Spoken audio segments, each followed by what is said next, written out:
सबों को प्यारा सा गुड मॉर्निंग। सुबह हो गई है और मैंने लिया जैक को बाहर निकाल के बांध दिया है। इसी के साथ दोनों बच्चे भी उठ गए थे, तो मैंने कहा अब जब तुम लोग उठ ही गए हो तो आज तुम ही लोग दोनों को घुमा के ले आओ। तो बेटा बेटी दोनों गए घुमाने के लिए, लेकर लिया जैक लिया। दोनों बहुत एक्साइटेड हो जाते हैं जब भी इनको घुमाने की बारी आती है, तो उछल उछल के चढ़ने लगते हैं। तो आज संडे है तो इन लोग का स्कूल छुट्टी है, नहीं तो इन लोगों के पास टाइम तो नहीं होता है कि ये सुबह सुबह दोनों लेके जाए घुमाने के लिए। संडे था तो बोले जाओ घूम के आओ, उसके बाद कुछ करना तो गया। और फिर मैं अपने किचन में चले जाती हूँ नाश्ते की तैयारी के लिए। तो आज हमारे किचन में कुछ नया कुछ स्पेशल बन रहा है। संडे को ऐसे भी कुछ स्पेशल का डिमांड रहता है हर संडे। तो ये इडली का बैटर है जो मैंने कल ही पीस के रख दिया था दोपहर में, और ये बहुत ठीक है, तब इससे एकदम रूई जैसे सॉफ्ट इडली बनेगी। दाल और चावल को मैंने पीस के और कल एक दिन पहले ही रख दिया था, क्योंकि ठंड के दिन में ये फूलती नहीं है, जल्दी फर्मेंट नहीं होती है, इसलिए एक दिन पहले ही रख देते हैं। उसके अलावा भी मैंने इसमें एक इनो भी मिलाया है। और एक और सीक्रेट है कि जब भी हम इडली बनाते हैं तो पहले इडली बर्तन को गर्म कर लेना चाहिए, उसके बाद उसमें बैटर डालना चाहिए, क्योंकि इससे ये होता है कि इससे इडली जो हमारी है वो बर्तन में चिपकती नहीं है और बहुत ही साफ सुथरी बर्तन से निकलती है। कभी आप भी ट्राई करिएगा ये वाला चीज़, बहुत ही अच्छा निकलेगा इडली आपका बर्तन से। तो मैंने थोड़ा ज़्यादा भर दिया, ये फूल के ओवर होके फट जाती है, थोड़ा कम कम डालने से और अच्छा रहता। पर मेरा ये बड़ा था तो भर जा रहा था, थोड़ा थोड़ा गिराने में ही।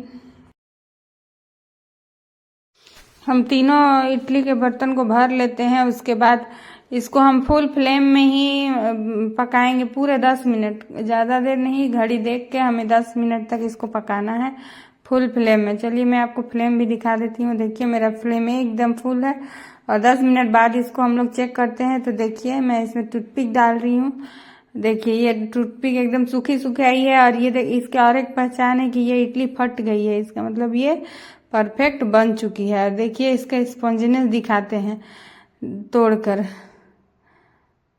गर्मा गर्म है तो थोड़ा हाथ में जल रहा है। देखा कितना सॉफ्ट, बहुत ही मज़ेदार।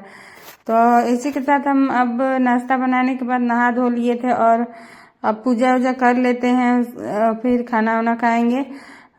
तो चलिए पूजा कर लेते हैं। आप तो देखे ही है मेरा छोटा सा मंदिर है, अभी इसमें कोई रिनोवेशन का काम नहीं हुआ है, बस ऐसे ही रख दिए हैं मूर्ति वगैरह, और अपना ही गार्डन से फूल वूल ला के पूजा कर लेते हैं। पूजा करने के बाद नाश्ता करने बैठ गए।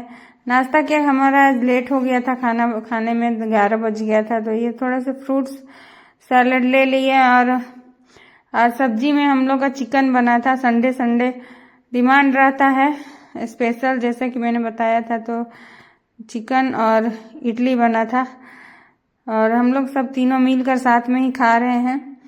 खाने के बाद मैं थोड़ा दोपहर में रेस्ट कर लेती हूँ, तो बाहर में ही मैं सोफा में सो जाती हूँ। दोनों बच्चे तो बाहर खेलने चले जाते हैं, और दरवाज़ा खुला रहता है, बाहर सारा डॉग्स और मुर्गी चिकन्स वगैरह सब बाहर घूमते रहते हैं। तो मैं अंदर दरवाज़ा लॉक करके तो सो नहीं सकती हूँ, इसलिए थोड़ी देर रेस्ट मैं यहीं सोफा में कर लेती हूँ कंबल उम्बल लगा के।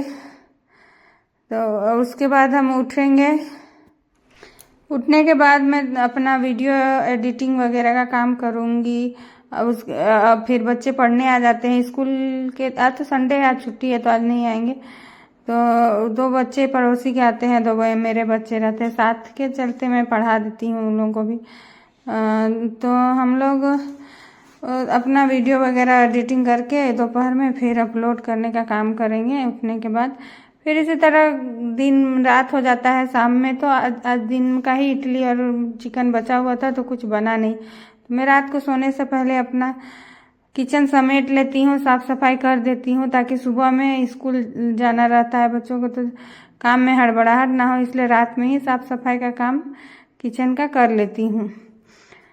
तो ऐसे में अच्छा सुविधा रहता है, सुबह में टाइम ही नहीं रहता है, सब्जी काटो, रोटी बनाओ, फिर दोनों बच्चों को भेजो, इधर इन लोगों को भी देखना पड़ता है, सारा काम हो जाता है, बहुत सारा काम हो जाता है। इसी के साथ मैं आज के व्लॉग को एंड करती हूँ। Good night.